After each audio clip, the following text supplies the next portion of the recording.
Immigration live Q&A.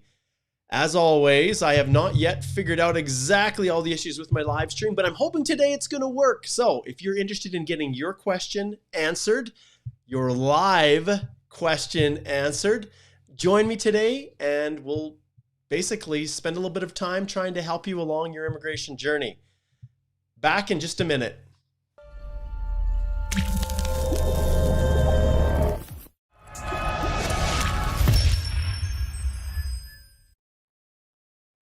All right, guys, welcome back as I navigate my way through this fun and exciting world of live streaming. It has not been without its bumps. I'm super happy to see that there's a ton of people that are piling in right now.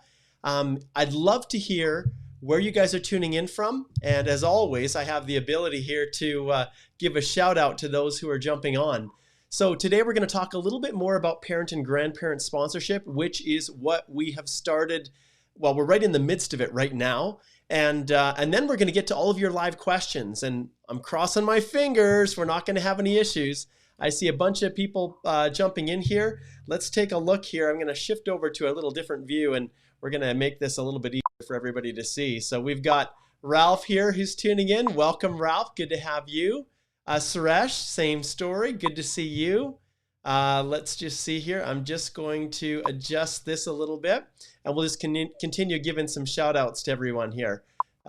This will be a little bit easier, I think. I did a little shift with my program here to see how that would work. Okay, let's see how this works. So then we've got Iman here. Okay, excellent. Good to see you, Iman. And Aries, hello, live. Yes, we are live. And I'm really, really grateful. It looks like we've got, like I said here, Periscope, which is a big shout out. We've got Vineet here that is tuning in from YouTube in Australia. Jalaj, good to see you. Let's see, Anjana is over in Ottawa. Excellent. Lots of YouTubers. And we got Mohammed who's tuning in from Facebook. So it looks like everything so far so good is working. And I'm going to keep my fingers crossed because, boy, it has been something to this stage with the challenges I've had with the live streaming. And it is possible that for whatever reason, that the stream may kind of buck and stop and stuff, but just roll with it, guys. All right, so those of you who are tuning in, yes, today is another edition of the Canadian Immigration Live Q&A with myself, Mark Holthe, and this is what I live for every week. And I can tell you the last 3 weeks that I've had struggles with this feed have been just unbelievably painful because I haven't been just free to just answer questions and have fun. I've been stressing about whether or not the stupid live stream is going to work. So thank you for your patience. Thank you for being a part of this. Okay, Casey is over in Dubai. Great to see you, Casey. Make sure you're posting where you're tuning in from. Kartik says hello. Faiz is over in India. We've got a bunch of people that are posting questions. Salem is over in Iraq. Welcome, Salem. It's good to have you joining us. And Kartik says, thanks for the awesome work. You're very, very welcome. Okay, so what we're going to do now is I just want to shift gears a little bit, and I want to talk about something that was a continuation of what we had discussed. When was it? I guess it was a couple weeks back. And if I shift over here to the YouTube channel, so some of you are tuning in here on the Canadian Immigration Institute's YouTube channel.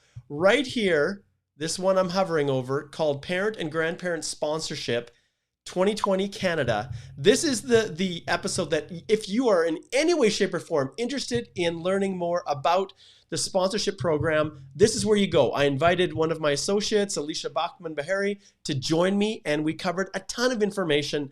Pretty much the majority of things you need to know if you wanted to sponsor your parent or grandparent. And right now there's a very, very narrow window to do that. So shifting gears again, you can see right here that this site talks about the eligibility. And the most important part at this stage is, are you even eligible to sponsor your parent or grandparent? And the thing that we didn't get to in that video that I did with Alicia was how much you actually had to have for income in order to sponsor. We hinted at it, we talked about it, but at the time, immigration had not yet listed it. So if you go here to this page, this is the sponsoring your parent and grandparent right here. Check if you're eligible. You can see here, if we click on find how much money you need. So we'll click on this link here. We'll see if it wants to open up. It takes you to the help center, and then from here, it lists the actual amounts. So you can see here, income required for the 3 tax years right before the day you apply. So this is counting 2021. So this is sponsors applying in 2021. You can see here for 2020, normally this amount, you see 2018, you had to have 40,000 if there was just you. And understand, this includes yourself as a sponsor and 1 parent if you're sponsoring them. So that's 2 people. That's what it means. You have to include everybody in your family group. If you're here with your spouse and you have children, you have to account all of them. So maybe there's a family of two parents, 3 children, and you're sponsoring your mother and father. So those, 7 people, that's basically what that would amount to. So if we look here, though, you can see that the figures, so 85,000 in 2018 right here, and then we have 87,000, and then in 2020 it drops down to 69. So this is something that we hadn't yet talked about in the last video, but you can see here that because of the pandemic, normally these figures are the low income cutoff that the government uses for a lot of their programs for sponsorship, but for parents, they actually gross it up by 30%. And so for 2020, they've reduced it down so that you do not have to demonstrate that extra 30%, which is a little bit of a recognition that there were some tough times that families were going through and they didn't want to prejudice people. So I wanted to share that with you. This is where we'll put links in the description below, but this is where you can get information on how much you actually need to have to sponsor. And remember, like we talked about in that video with Alicia, you as a sponsor need to be able to demonstrate this amount on your Canadian notices of assessment, your NOAs. So you have to show that you registered this much income to the Canadian government and Canada Revenue Agency as employment income. So you can't just have it in your bank. You can't just show it. You have to show that that's earnings that you've earned and paid taxes on. And what are they doing? Effectively, they're rewarding those people who have been working in Canada paying taxes, versus someone who may just have funds in their pocket but are not actually remitting anything to Canada for taxes to benefit the country as a whole. So hopefully that makes sense for you guys, and I wanted to take just a second to share that with you all. All right, now is the time, because of all of the hassle we've had, I'm just going to shift down here and see. I'm assuming that the feed is working okay. I don't see anyone in the comments saying, Mark, the feed isn't working, so I'm going to roll with it. I'm going to keep my fingers crossed that we're good. It's about 10, 11 a.m. We're going to go live all the way through to 11 a.m. Mountain Time. And this is when I really want to do these things. I'm assuming, I think my audio is good. So everything is set up and we're going to roll with it. So now I'm going to jump to the actual listener questions. All right.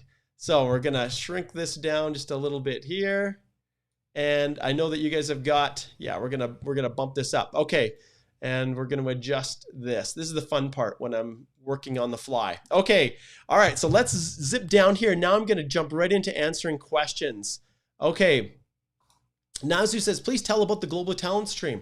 Okay, guys, this is really employer driven. So it's as simple as that. The Global Talent Stream is by and large designed for companies in Canada to be able to recruit the talent that they need from the world to come work in Canada. So it's very employer specific. It's focused in certain categories. It's focused on high level, very, very talented, educated people that fit into narrow categories. So there's not much more really, Nazu, that I can get into other than saying that it's the companies in Canada that are really interested in it as much as anything, because then when they reach out to you, they can fast track, and work permits are theoretically supposed to be processed faster than the normal route because of this desire to bring these talented people into Canada. So that's, as a little quick high level, that's what that one is all about. Okay, let's see here. So Noah says, and let me see if I can shift this back here and make it fit, and then I'm gonna lock this one down if I can. Okay, so Noah says here, he says, hello from Nigeria. Please join us in prayers. Our country is burning and on the verge of degenerating into war. My friend Noah, and this is where I'll post it. Like, I'm sorry to hear that, my friend. We'll definitely include you and your country in our prayers. I wasn't sure. I wasn't aware that things were not going so well. All right. Okay, moving on here. Let's see. All right, we're flipping down. Let's get to the next question here. Clara says, thanks for your work. You're welcome, Clara. Okay, and Kareshan says, hello from Mauritius. Hello to you too. And okay, and James DeSouza is from Goa, India. Welcome. And we've got Christian from Colombia. Samita says hi. Ralph says, I hope it's working today. Me too, my friend. Vesla, nice to see you as well. And Hatem, my family's doing very, very well. Thanks for asking. Okay. Okay. And Sushila says, hey, Mark, thank you for being honest with your advice. You're very welcome. And I think as Sushila knows, and other people that have booked consults with me, sometimes the answer that I give is not what you want, but it's a real answer that you can trust, which basically at times is you don't have a chance of qualifying, or the pathway that you thought you had isn't available to you. And sometimes people wonder, well, how good is that advice to say that, well, there's nothing that you can do? Well, the most important part of that is that you're not wasting years then trying to pursue something that isn't even a reality. So the advice that I give is as honest as I can. And I personally don't believe in taking anyone's money when I don't feel there's a good chance of success. So I think that's what Sushila is getting at here. And it was a pleasure to connect with you, Sushila. Okay, hello, Swibo. Good to see you. We've got Noof, who's over in Middle East. Great to have you joining us. Okay, and then Shrey says, hey, are you seeing some movement in spousal sponsorships? Yes, we are, Shrey. We are seeing movement in spousals. So basically, I had one of our clients who are in Canada, and I'll rephrase that.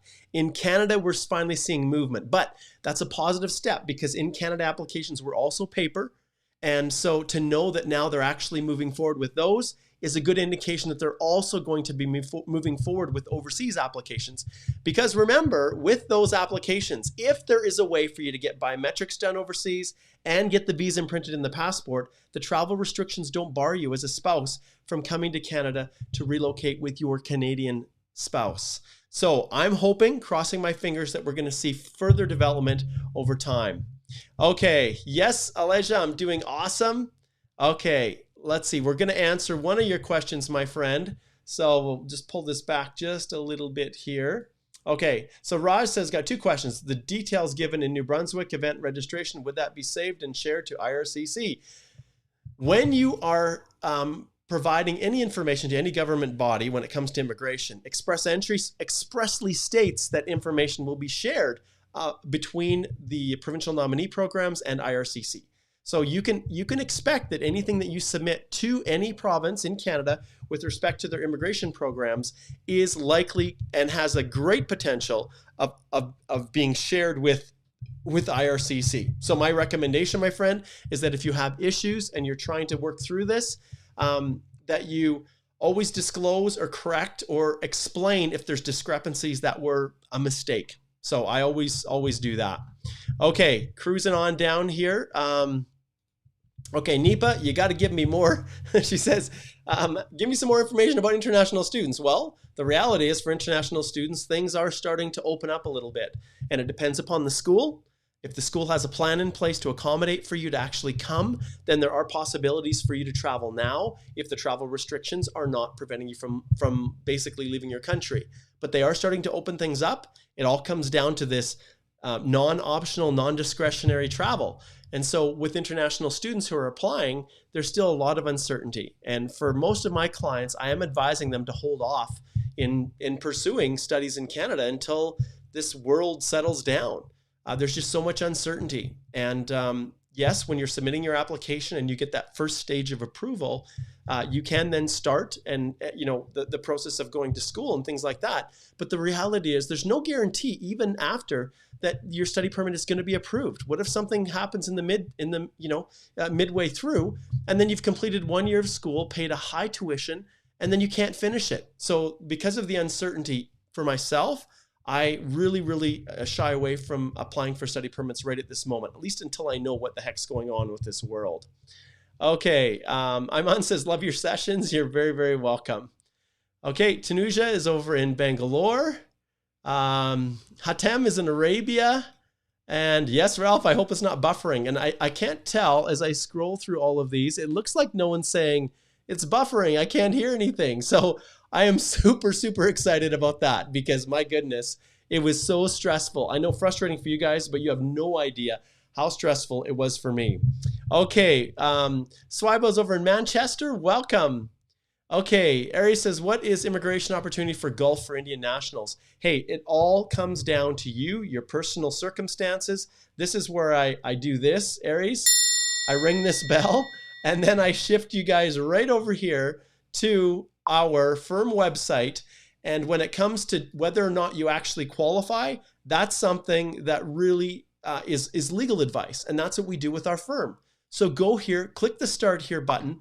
As soon as you click it, you can then choose which lawyer that you want to access. So if you go to book a consult with Mark, it'll show the availability coming up. Now, the reason I don't have an appointment until Monday is because tomorrow and Friday, I'm taking my wife up to beautiful Lake Louise. And I wonder if I can even pull it up and show you guys. We have not been there. We have not been up there since, I don't know how long. Well, it's not even the Lake Louise ski resort. That's probably not the right one to search. So it's kind of funny as I'm doing this on the fly, but we're going up to Lake Louise, Alberta. We'll go here. We'll try. Actually, let's go this one. This is where we're going to go tomorrow. So we've been saving. Oh boy, I'm jumping all over the place here. Let's see if I can actually find. We're going here. And so for Alberta residents, never before has there been deals like this because international travels just aren't coming. So normally you would never get a place. You could never even stay in this beautiful Fairmont Chateau Lake Louise unless you were spending over $1,000 a night. Who in their right mind is going to spend that? But fortunately now, this coupled with some points we've built up on my visa because of the office, we're able to spend 2 nights here. So we're going up there right now. And it's actually looks just like this. So there's snow that has come to Canada. And so tomorrow, Thursday, Friday, my wife and I are going to beautiful Fairmont Chateau Lake Louise. And we are really, really looking forward to this special little treat. Our children are staying at home with little Simba, our dog. And so if you're looking to book a consult, you just have to wait until Monday. And you can select whichever option works best for you. And obviously, Susan and Alicia, remember for me, I really not specialize. I really do a lot of express entry. When it comes to tricky refusals and things like that, I always go to Alicia. And with Susan, she kind of fills in all the gaps with everything else. And she's kind of the travel restriction expert and the quarantining and all those kinds of things. And then we all fill in to provide support for pretty much every kind of immigration that you would need, except we don't do asylum work. We don't do refugee work. Okay. All right. So there we go. Let's jump back here. And I guess I better get to the proper page here. Okay. So next we have, let's flip down here. We'll get to more questions. Yes. Hader says, I missed you last week. Yes. Last week we had our Clio Cloud conference and it was awesome. And if you guys want to know what the firm is all about, I'll show you this as well. So it's called Daily Matters Podcast Clio. And we'll pull this up and then I'll show you here. This is what I encourage you guys to go check out. So the Daily Matters podcast, this is the software company that manages basically our accounting systems. And so this Daily Matters podcast has just a bunch of interviews with some amazing people within the legal realm. And normally it wouldn't be important to you guys, but I was interviewed for episode 97 right here. So you guys need to go here and check it out and listen to it because it talks about why I do what I do, our plans for the firm, all of the amazing things that we have in store. And above all of these things, guys, the most important thing for our firm is being client-centered. And if you go to our website, you'll see that the whole mantra of our site, the whole purpose behind what we do is being client-centered, firm-supported. And that's really what it's all about. Okay. All right. Jumping back. Let's jump back to our questions that are coming in. Okay. Let's see where we're at. Okay. Shrey's from Toronto. Great. We'll give a shout out to Nisa. And Mecca, hang in there, buddy. hopefully things like that other guest, you can maybe confirm, Emeka, if things are really bad in Nigeria or not, or whether that person was just trying to get himself posted on the video. But if they are, our prayers definitely go out to you, my friend. Okay, let's see. So Noah says, hey, is it true that the Canadian borders are now fully open to everyone, including visitors? No, they're not, Noah. Absolutely not. They're opening it by cohort, which essentially means they let first people with work permits that are valid and job offers in. Then they expanded it to spouses. Then they expanded it to a little bit more extended family. And so then they expanded it to students who have schools that have a plan in place to help them settle and get started. And so each of these phases is slowly opening up. But no, a mere visitor who is just coming for a holiday, the borders are definitely not open. All right. Okay, let's see what Chris has here. So Chris says, hey, I really love your live sessions. Please, I have a question. International student can work more than 20 hours in 1 week study breaks that college provides students. Okay, so Chris's question, as I zip through this one here, it really comes down to, can you work off campus while you're studying? And the answer is yes.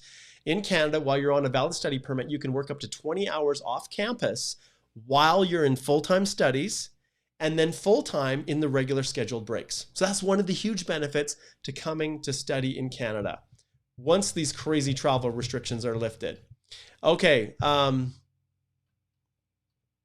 Okay. Claire, you're going to have to clarify this. She said, I don't think the part of the live video when you answered my question is available. Okay, so repost it, Clara. Repost it. Okay, Vidya, hello. Shout out to Hannah.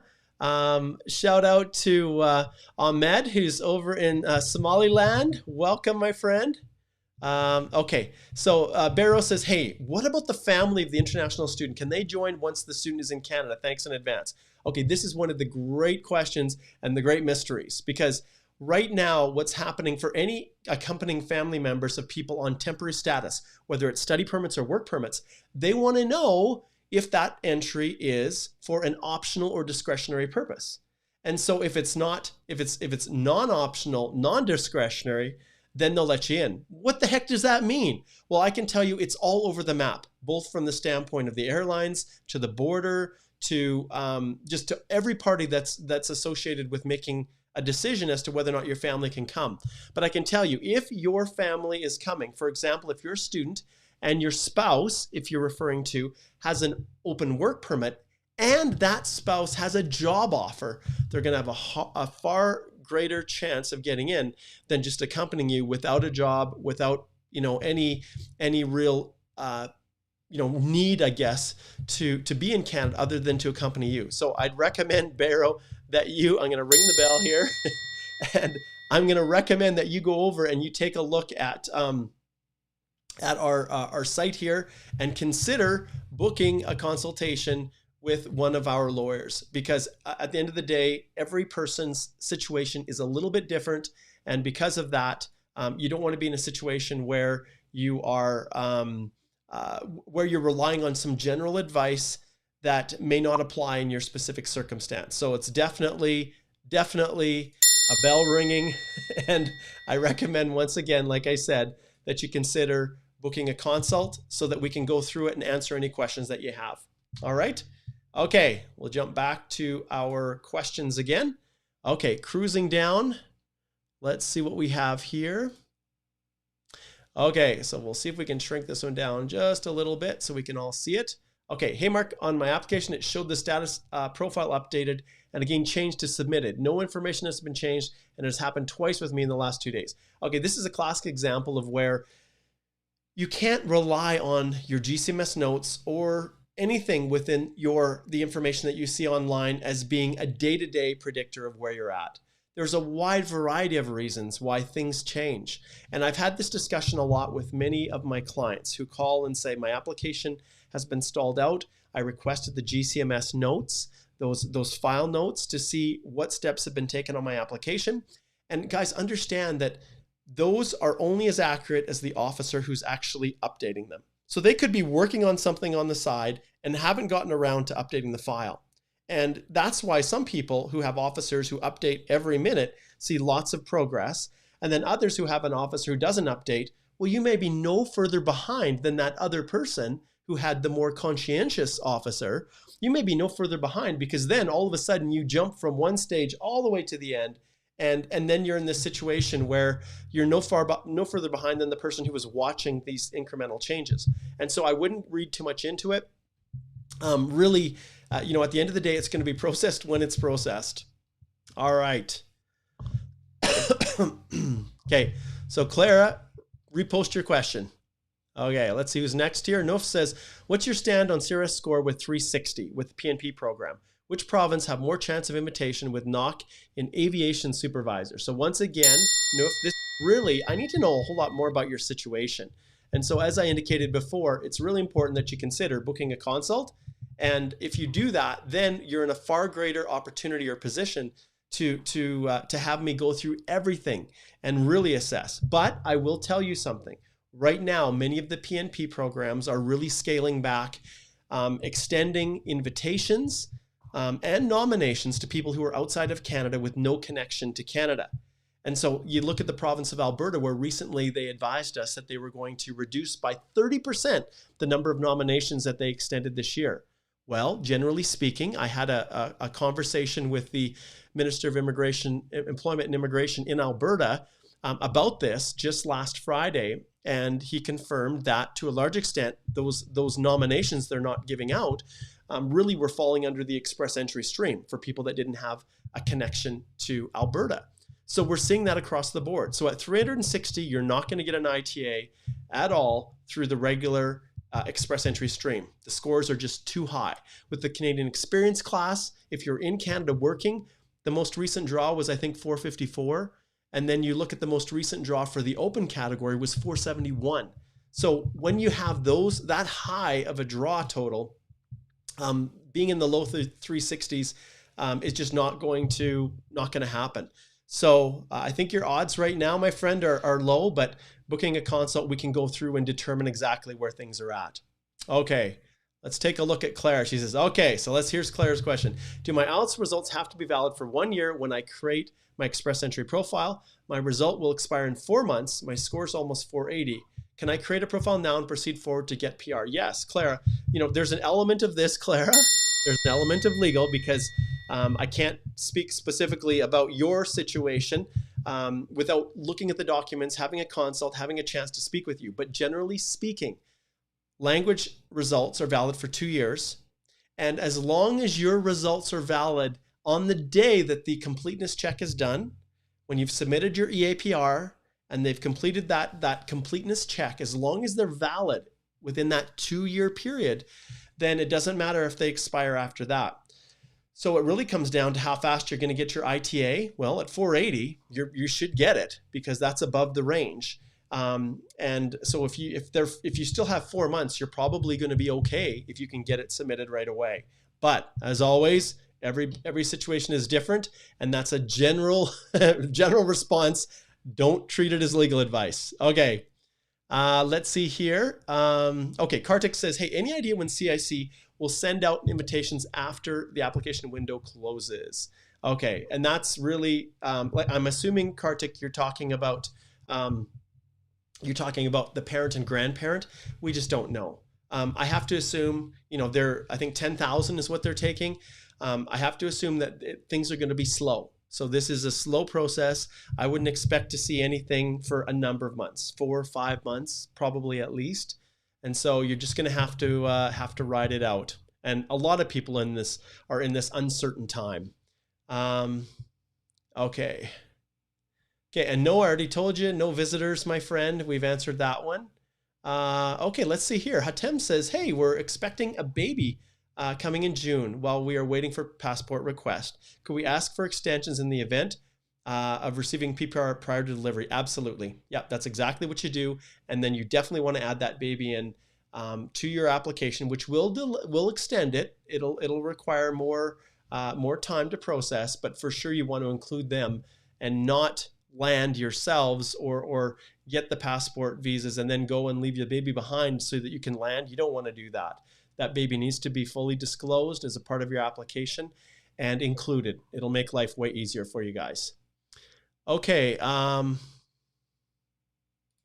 Okay, so Hannah says there's no email address in the reference letter and bank statement contact info. Is it okay?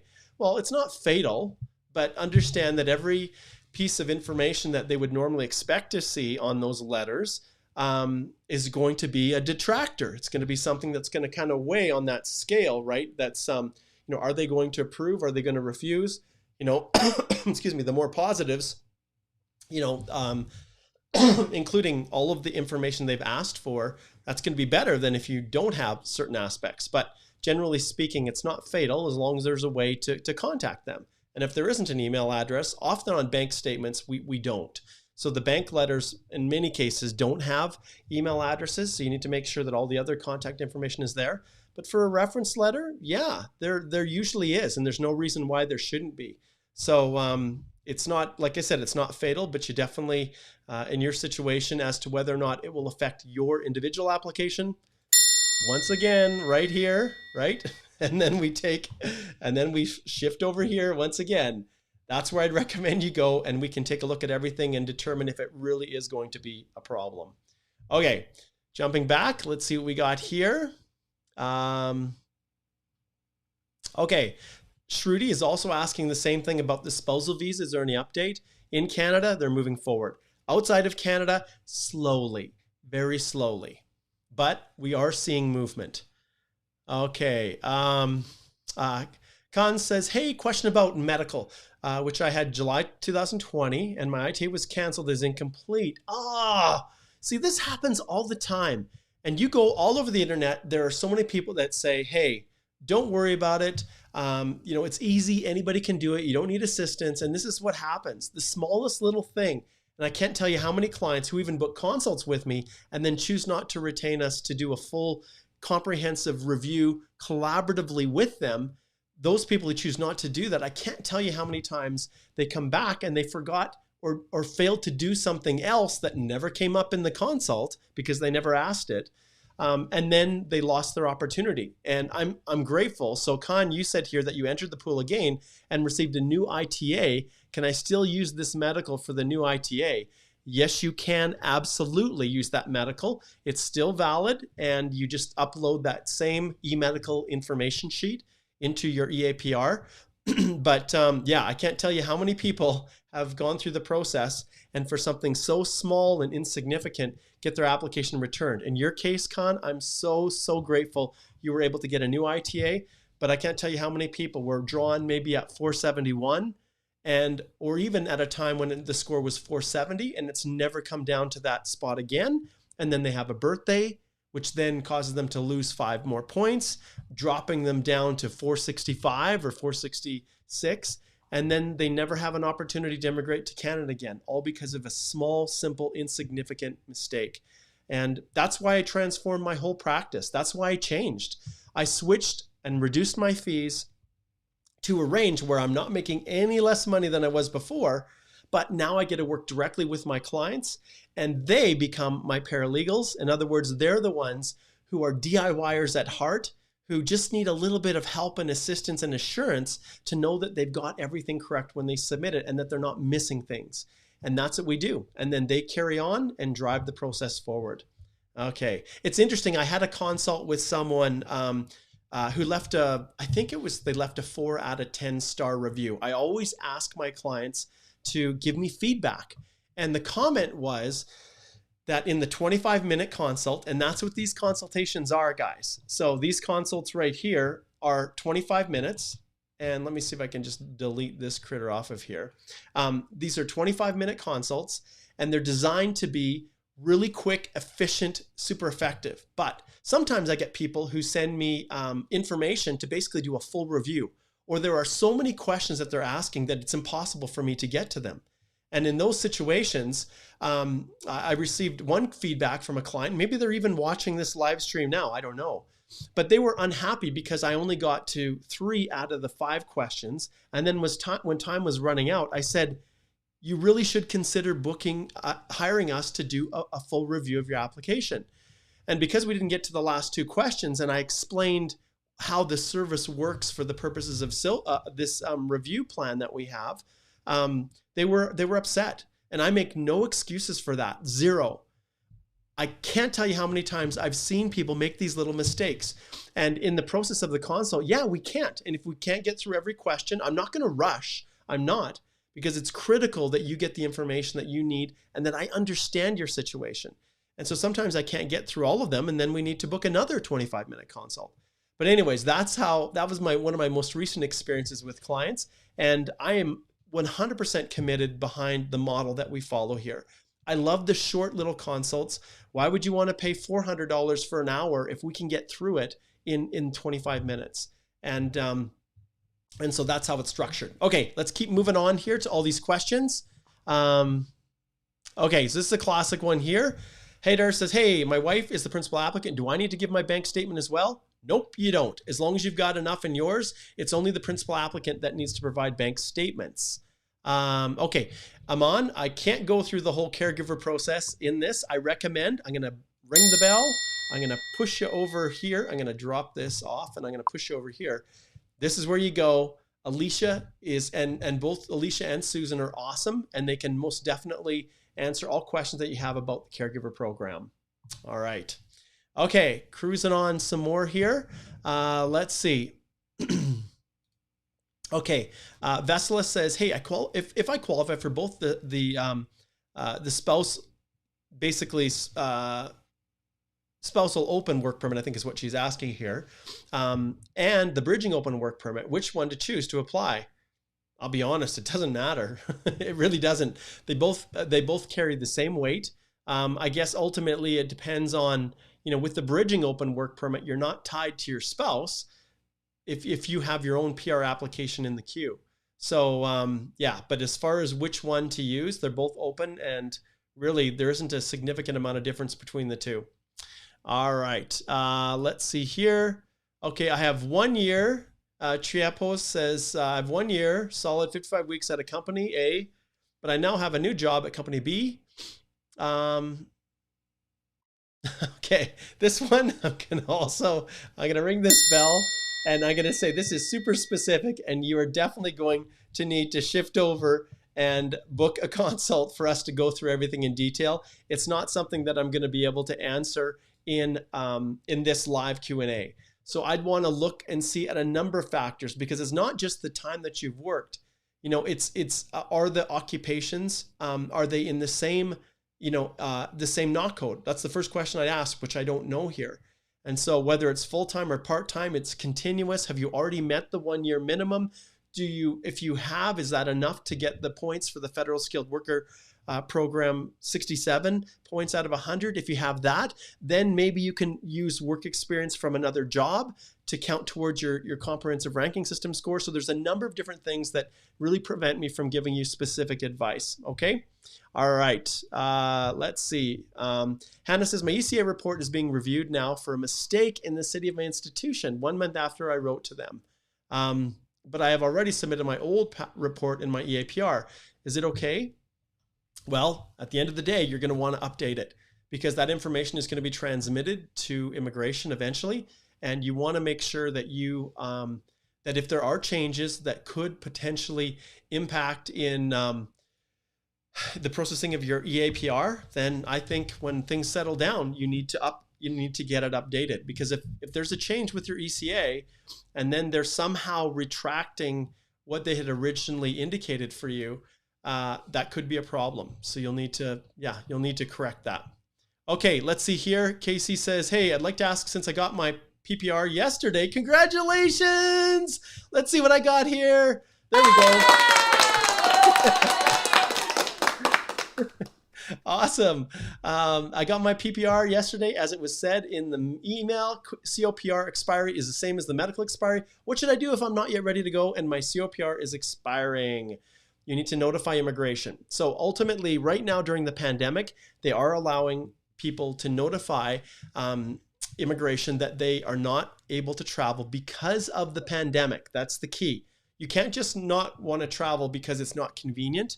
The reality is, if it's tied directly to the pandemic and travel restrictions or issues in your home country, then you can request and send a web form to them saying, my PPR is expiring, or my passport, my permanent resident visa is expiring, and because of that, I'm not able to travel, and it's the pandemic, and then they will give you an opportunity to extend that time. And right now, we're just waiting to see exactly what they're going to do. It could be that they reissue new,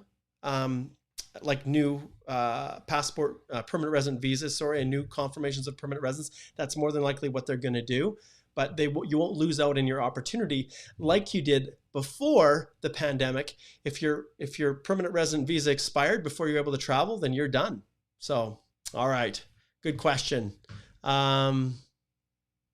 Okay, Hannah says, hey, how do you provide a colored scan of a black and white police certificate if it was originally in black and white? Just provide the black and white. You're totally fine with that. Okay, and then I see other people. Okay, so here we go. This is a good one. I'm going to bring this up because, Sunil, you've been back and forth with Marissa about this. For consultations, I don't take wire transfers. I only take a credit card. It's full stop. So if people are wanting to book a consult, I don't do a wire transfer, mostly because it takes 45 minutes for us to figure out the wire transfer, to wait for it to be received, to receipt it. And for a 25-minute consult, it's not worth it. If a client ultimately hires us after, then I will work through the process of receiving a wire transfer. But right now, Sunil, we just don't. We just don't. And that's just a policy decision. So I'm sorry about that. Okay. Okay. Is it possible to get passport submission request before providing biometrics? Amon, that entirely depends upon the situation. So, I'm assuming you're talking about permanent residence and not temporary residence. In some cases, biometrics can be waived for temporary residence. If you're in Canada versus outside Canada, some in Canada applicants are having their biometrics waived, but outside, often they are still requiring biometrics, and they're just holding off on issuing the permanent resident visas until that's done. Okay. Let's see here. Dill says, hey, I got a study visa approved yesterday, which is valid for the next 16 months. Now my question is, what if I do not want to go now? Instead, if work for 12 months and then go to Canada with the same visa, you have to look at the expiry date. You have to understand that if you are scheduled to start your program of study at a certain time, that is what's driving the ship. And if you delay, then you're probably going to have to go through the process again and submit a new study permit application. However, in your situation, Dill, it's really one of these, right? So the same thing that I've been doing with everyone, you need to consider the fact that it probably makes sense to book a consult for us to look at those situations in detail, because otherwise, there just might be something missed, and I don't want to miss something in your situation. But generally, if you can't travel, you're going to run into a situation where you're going to have to apply for your study permit again, especially if it's just a choice versus actually going. If you've got a study permit that's approved in this current world, I would not lose it. I would not give up on it.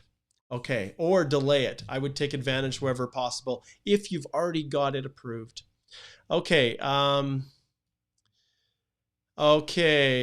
Gary, lots of people ask this. If you've got low IELTS and you don't have an employer support, it's just really not going to happen. And obviously maybe there's some unique nuance with your situation, but really, Gary, I can tell you, if you don't have good language scores and you don't have an employer, it's just not going to happen, because it's all about high human capital. Those who have the highest capital get through. Okay. Let's see. Okay. Riz says, hey, a change in NOC in the EE pool will create issues during PR application pre-ITA. Can you advise? Also, can I submit a SIMP? So let's start with the first one. If you're changing your NOC code while you're in the pool, no problem at all. Go ahead, change it as many times as you want. The key is to make sure that it's correct. And you can support it after the fact. And with the SIMP, with a different NOC than EE, thanks a lot for your advice. Yeah, well, obviously you want everything consistent. If you were given a notification of interest or an expression of interest from Saskatchewan, and you submit it under one NOC and your actual profile is under another one in the express entry pool, then understand that's going to be an issue. It definitely can. Okay. All right. Slipping through here. Those of you who are saying hello, I'm giving you all a big shout out. I'm skipping through there to get to the questions, but trust me, I'm reading them all, and it's great to have all of you guys joining. It's just a wonderful group today. It looks like the feed is working, so life is good. All right. Let's see what else we have here. Okay, Arthur, you're very welcome for the advice. Okay, Christian says, hey, if I book a consult with you, can I get advice on free trade agreement and or Atlantic pilot program? I see you're focused on express entry. My friend, I'm going to shift back here. I do everything. Yes, absolutely, I'm focused on express entry because that's a thing that I love. It's my passion. We act for multinational companies all over the world. The free trade agreements are all form a part of it. And that is why I have other highly experienced lawyers on our team who they themselves focus on other areas. So we act for multinationals. We act for people who are looking to come in under the U.S.-Mexico-Canada agreement, or all of the Pacific agreements. There's agreements that Canada has with other countries, South America, all over the world, and sometimes those have different work permit options. But remember, all of the things that you have identified in your comment here, these ones, Atlantic and the trade agreements, are all employer specific. So the employer in Canada drives those ships. Okay. All right, let's try to get some more here. Okay, Callum. Hey, Callum. He says, just wanted to say hi. I'm just about to get a haircut, so can't stick around, but have a good session. Callum, you rule. There we go, buddy. I look forward to connecting with you here in just a little bit. All right, Callum's awesome. Okay, okay, let's just see here. Okay, so Aman says, hey, it's Arvinder. Okay, I hope you remember from the appointment I had with you. Can we travel to Canada if we have a valid work permit issued in March 2019? I don't have a job offer. I left my job. It's going to be really difficult, Arvinder, because your job offer in Canada is the thing that takes you outside of something that's considered to be optional or discretionary in terms of your entry. And that's really what it comes down to. So without the job offer, that can be a significant problem when you're getting through the border. You might be able to convince an airline to let you board, but when the CBSA asks, okay, well, where are you going? What is your job? You've got your work permit. Oh, it names this employer. Well, that's one of the biggest concerns, is that getting to that stage, it's hard to show that the purpose of your travel is non-optional and non-discretionary. And once again, like I've talked about repeatedly here, just flip over here. Susan is the guru. She's the one who can help you with that. So I highly recommend you go in, book a consult with either her or Alicia, and they can get you all set up and make sure that you have a really, really good understanding of what you can and can't do. Okay, let's see. Okay, OI says, hey, do you suggest that I put in foreign experience and get points if I'm getting enough without it, and it's the CEC? No, I don't include that in the work history. I don't include any work history that I'm not getting points for. I do, however, make sure that it's all listed properly in the personal history section. Okay, let's see here. Okay, so here we go. VD says, hey, can you please also tell how long does it take for getting a visa for a spouse for a tourist visa? Guys, it's going to be really tough. So yes, you can apply. If you do not already have a spousal sponsorship in the queue, it's not going to be easy to get that visitor visa approved. And so, this one more than any other, my friend, is really one of these where I recommend that you definitely shift over, book a consult with one of us, and we can help you to navigate your way through this. But visitor visas are really, really tough when you're in the context of a relationship with a foreign national. Okay. Okay, let's see what we've got here. Okay, Karen says, hey, Attorney Mark, do you have a rough idea when they'll let those with expired COPRs come to Canada? Yes, I know. I have a client who actually, you look at Emeka is in your exact situation, right? So in Nigeria, everybody's in the same situation. They're stuck. They're waiting for, Canada to come back and start to open up and reissue really, that's what you're going to need, new COPRs and permanent resident visas. And so until the travel restrictions are fully lifted in the countries, and I'm assuming, Karen, you're probably in the Philippines or another similar country. But yeah, we haven't heard any word at this stage. We just know that they're still in place, till the end of November, probably even through into the spring. So it's a waiting game, but as long as you've notified them that you still want to come, they will keep it open. All right. Okay. Let's see here. Okay. Well, Tanuja, we'll try to hit yours. It's a little bit specific, but let's see. So employer doesn't have an official website. company does not have its presence online, does not having an official website or presence online affect my application? Short answer is absolutely.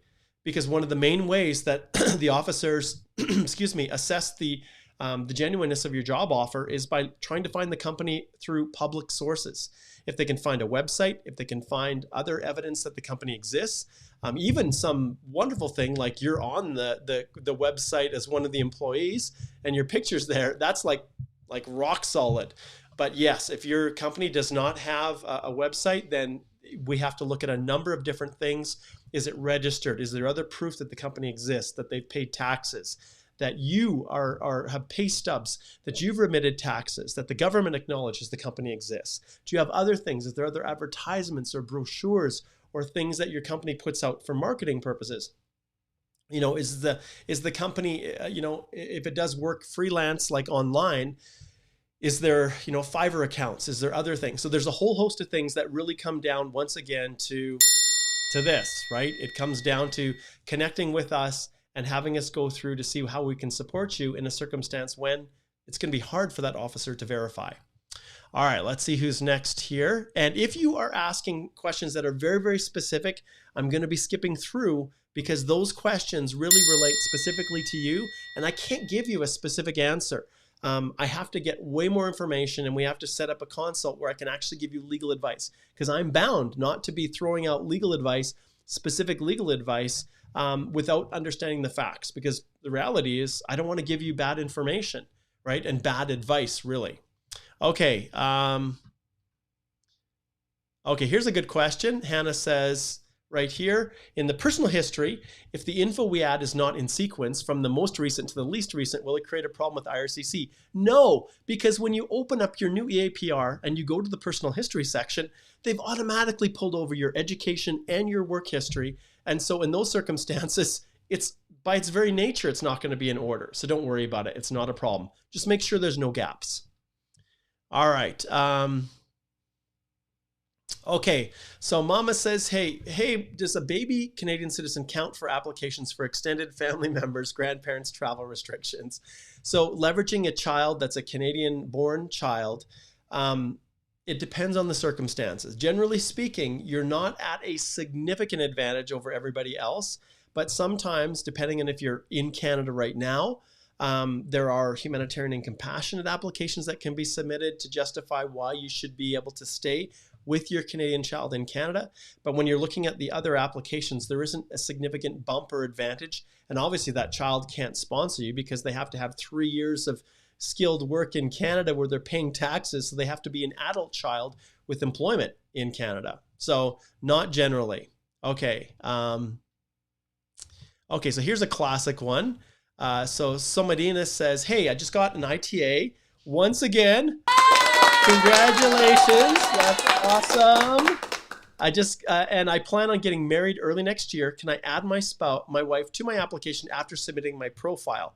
As my deadline to submit is January, but my wedding is February. So when you're talking about submitting, it would be submitting your EAPR and not your profile, because your profile is what got you the ITA. But you know what I mean.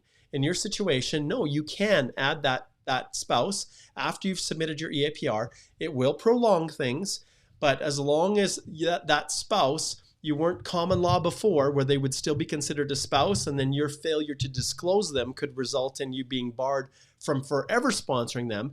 If they're truly a girlfriend or a fiance, and then you're planning on getting married in February after you submit your EAPR, then yes, you can add them in after, and the current immigration policy does allow for that without your spouse's points, needing to have ECAs, language tests done. You can add them in as a dependent on your application, and it won't affect your A11.2 assessment, which is basically the eligibility assessment, and your comprehensive ranking system score for the ITA. So yes, and Soma, we deal with these issues all the time.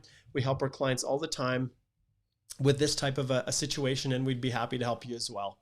Okay, let's see here what we've got. And there's a lot of questions, and I really appreciate everybody who's tuning in. We've had a really, really good group of people watching today. Let's see here. Okay, let's see. So Vaishalin says, hello, Mark from Sri Lanka. I recently got an ITA. Nice. and uploaded all the documents, all thanks to you and your videos. Hey, that's awesome. I think you guys know, and I don't do a good enough job at publishing this, another way that I've created help for you DIYers out there is that I've actually gone in and I have created my Express Entry Complete Step-by-Step Guide to doing it yourself. And so if you go to the Canadian Immigration Institute right here, and you can see all the courses just by clicking on that button here. It'll take you here, and you can actually try out the Express Entry Guide for free. Now, Igor and I are in the process of revamping the site and creating new videos, and there's only some very, very small things that actually have updated. I've had some people come back and say, oh, Mark, the videos are like 2 years old. And the reality is there hasn't been any changes within Express Entry for quite a while, which is great for me. But each of these videos, the information in it is applicable regardless. And but you can go in and you can take a look and you can try the videos for free, the first 2 modules, all about eligibility. And then once you do it, you can purchase now. And then if you type in the coupon code, I think it's EEDIY, let's get this straight, IY50. So EEDIY50 and click apply, you get full access to the course at 50% off, $248.50. And I only let people know who watch these videos. So it's not something that I advertise. It's a reward for all of you awesome people that are connected. So so it's great to hear that that Vaishal has got his ITA and uploaded the documents based on the support that I give. So fantastic. I'm delighted to hear that. Okay. And then yes, Caddy says, hey, Mark, and it's not buffering. Yay. Woohoo. Awesome. Felipe, hola. Como está? Bem-vindo ao Canada. Greetings from Brazil to you.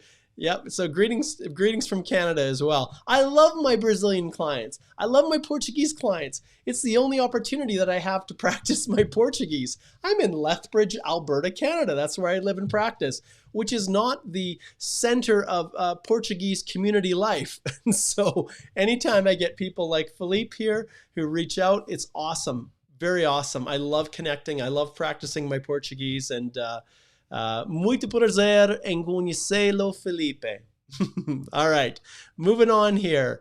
So, hey, Mark, Joe from Arizona here, I think. My wife and I wrote out our language test plans, and we're excited to get started. Fantastic. Very good. I'll give you some applause, my friend. Awesome. Very cool. Okay. Okay. Mohammed says, can we take out our funds after submitting post-ITA documents? No, Mohammed, you do not want to do that. Those funds need to be in there. Now, technically, the 2 times you have to show them are when you are submitting your EAPR and when you're landing. But I highly recommend that you keep those funds in and not take them out, because that can result in problems within your application. Okay, and any questions about refugees and things like that? It's not something that we really do a lot in our firm, so I wouldn't want to give any bad advice with that. Okay, zipping through here. Okay, let's take a look at this one. So, hello, Mark. Any updates on open work permits for spouses? I'm here in Canada with my wife, and I applied to open OPW. Maybe open work permit is what I think he meant. Linked to her work permit. Processing time, say 6 months. I applied in August. Yeah. If you look at the processing times, they take an eternity, and everything is stalled out. If you applied in August, you can see they're like 160 some days. Well, let's take a look. How many days is it? Let's just pull it up here, and I'm going to shift over here. And actually, I realize this is still on here. I'm going to shift over here, and then let's just pull up IRCC. Well, that's not what I wanted. I want to go IRCC processing times, and then we go here, and then what we're looking at is work permits. So then we go to temporary residence, then we go to work permit from inside Canada, initial and extension. And you can see here, well, we're 174 days now. It was 166 the last time I looked at it. So this is just the way it is. They're not prioritizing those. This was last updated just about a week ago, October the 13th. It's the 21st today. So yeah, I wish I had better news for you, my friend, but unfortunately, that's just kind of where we're at. Okay, moving on here. Let's see what we have next. Okay, let's see. I'm just flipping through. You can see how far behind I am. Mayreen says, enjoy your trip. Yes, it's going to be awesome. Okay, so Philippe says, Mark, I'd love, that's cool. That's a very cool picture. I love that profile picture. Mark, I'd love to check your answer. Express entry proof of funds. Could all the money stand in my spouse account, not a joint shared account? Yes, it can, subject to specific conditions. And I'm going to ring the bell here again because every person is different. But is the spouse coming with you? Is she accompanying? I always get an affidavit saying these funds are available for use for the whole family. And I get an affidavit, a sworn statement. But those are two critical components to it. But ultimately, I need to get a lot more information, but it is possible. I've had interactions with immigration in the past where they have indicated that it's possible. But if your spouse is not accompanying, then that can have a huge issue on whether or not they're going to actually accept that as proof of funds. Okay. Okay. So Ajay says, hey, what is R10 in Express Entry and when is it done, or what are the signs that R10 is passed? So ultimately, this is the assessment. They check your eligibility under one of the permanent resident programs. So do you meet the minimum requirements for the federal skilled worker program or the Canadian experience class? And if you've met those, and then they check to see if the points you've claimed under the comprehensive ranking system, you can actually support them, your reference letters, your education, your language scores. So that is what the R10 is, and R10 is assessed. It's one of the first things that they take care of when they're assessing the application. So first they look for completeness. You know, have you submitted everything that you're supposed to submit, all the documents? Then they look at, are you actually eligible? So does the documents you've provided, are they complete? Are they correct? Are they good enough to satisfy them that you meet those minimum requirements? So that's what it is, Ajay. Okay. Yes. So it says, is there any delay at the moment by IRCC for processing student permit extensions or postgrad work permits? You bet. We just looked at it. The processing times right now are pretty significant. So you can see 174 days when it comes to work permits. And if we were to go to study permit extensions, we can probably see the same thing. So if we go back here, it says visiting, studying, working, and then let's just choose study permit. And remember, you're inside Canada and it's an extension. And you can see here, 23 weeks. Oh my goodness. That is insane. I didn't realize. It was basically like, well, this is going to be an eternity to extend your study permit. That is crazy. How does that even, oh, I haven't even looked at that. That's not 23 days, folks. That's 23 weeks. I'm not even going to try to calculate what that is. That's crazy. And once again, last updated October the 13th. So you can see they're basically not processing these at all. All right. Okay, shift back. More questions. Okay, let's see here. Next, Vesla. Oh, thank you for your amazing job, Mark. If qualifying for both, yes. Which one to choose? Okay, we've already answered that one. It really doesn't make a big difference. Okay, and then those of you who are asking very specific things about your own situation, please understand that you really need to book a consult with us, because ultimately, like if we flip back here, this will give us an opportunity to specifically address your questions, to look at them in detail. And if we don't do that, my greatest fear is that we give you advice, and especially Umair here, who posted a long question about hours and these kinds of things. I really need to look at it, because there may be even aspects of your situation that you're not even thinking about that would directly affect the advice I gave you. Okay, let's just flip through here. We'll try to get to some more. Okay, and same thing for you, Mark, as well. So he's asking how to apply for the nominee program. That is definitely one of these ones here. And yeah, and so you'll need to make sure that, yeah. And then Mark here, same thing. High school teachers, what are the possibilities of us immigrating to Canada? Book a consult, my friend. Book a consult, and we can address those things, because it's not something that I can just answer just in a live, a live feed on YouTube. I need a whole lot more information to canvas everything for you. And that's why we do those consults. Okay. All right. Shrey says, thanks for your input. So right now, is there no movement for Outland spousal sponsorship? Slow movement. Slow movement. Okay. All right. So moving on here. Let's see.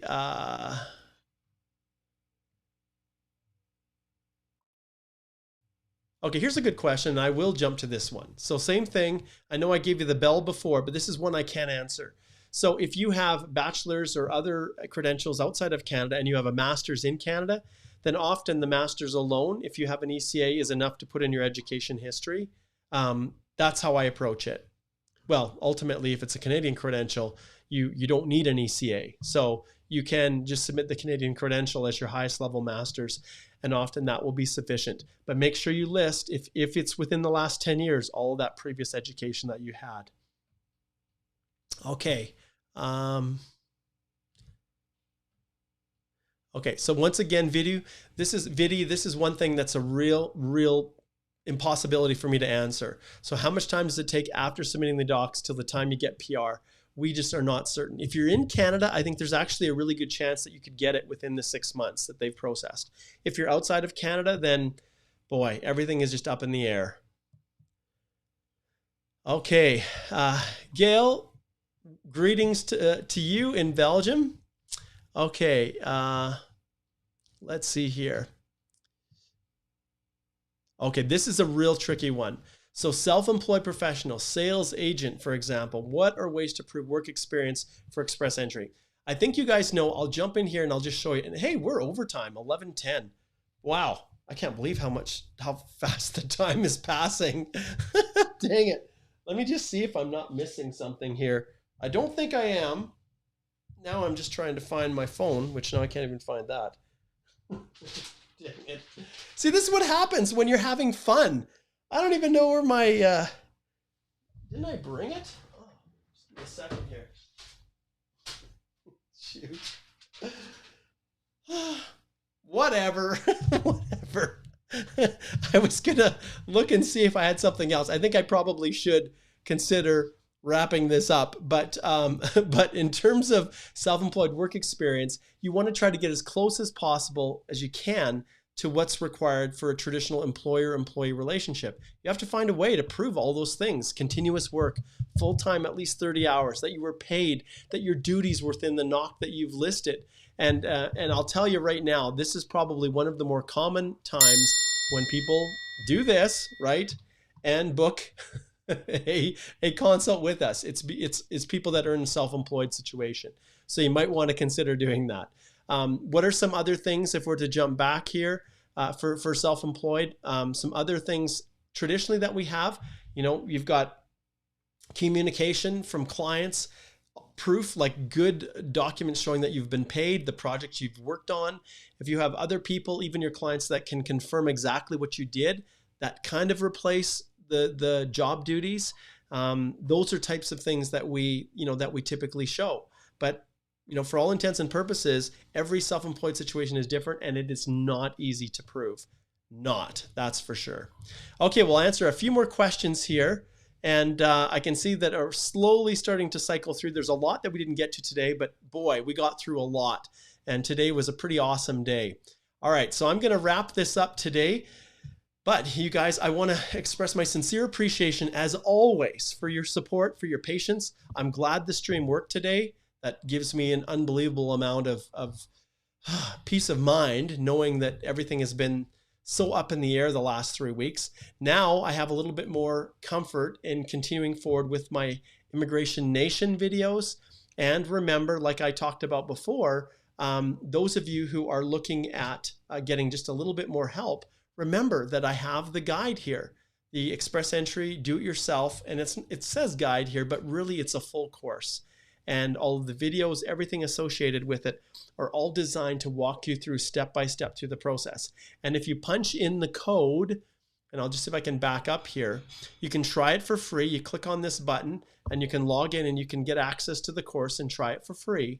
Otherwise, if you want to purchase it, if you type in the code DIY, she'll make it here, DIY boy, I'm having trouble typing here, EE50, there we go. And you click apply, you can get 50% off. And of course, I must have typed it in because it's EEDIY50. That's why. Oh my goodness. Multitasking was never my thing. Okay, so $248.50 is what it costs for access to the course. And it is a full course full of tons of resources. All right, this is Mark Holthe, Canadian immigration lawyer, thanking all of you so much for tuning in today. I'll be back again next Wednesday at the same time, 10 a.m. And watch for some new courses that we're going to be releasing. Watch for the updated Express Entry Guide. Watch for my wild tips on immigration, all these things that all got thrown all out the window while I have been dealing with tech issues within my office. So if you're a tech expert, we're always looking for help. All right, guys, this is Canadian immigration lawyer, ex-immigration officer, and former high school teacher Mark Holthe joining you in this live immigration Q&A once again this week. And I want to thank you guys for all your participation, all those who posted comments, all those who patiently waited, and those of you who didn't get your question answered. Remember, you can always go and book a consult, and 25-minute consult is $210 Canadian, and we can get you right back on track. All right? Take care, guys. We will see you again soon.